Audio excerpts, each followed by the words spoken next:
আগে একটা সময় ছিল যখন বিয়ে করতে গেলে ছেলেরা হচ্ছে সুন্দরী মেয়ে খুঁজতো।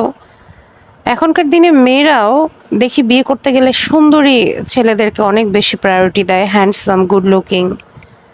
বাট এই জিনিসগুলো না একটা সংসার টিকায় রাখতে পারে না। আপনি যখন সংসার করতে যাবেন তখন দেখবেন ওই সৌন্দর্য আসলে কোনো কাজে আসছে না। মানুষটা কীরকম, সে কতটা দায়িত্বশীল, সে কতটা কেয়ারিং, সে কতটা অনেস্ট, এটার উপর ডিপেন্ড করে যে একটা রিলেশন কত দূর আগাবে। আপনি একটা সুন্দর দেখে একটা মানুষকে বিয়ে করলেন, কিন্তু সে আপনার কোনো দায়িত্ব পালন করছে না এবং সেই সুন্দর ছেলেটি আরও অন্য অন্য মেয়েদের সাথে ইনবক্সে রিলেশনে জড়িয়ে পড়েছে, অফিসের কলিগদের সাথে রিলেশনে জড়িয়ে পড়েছে।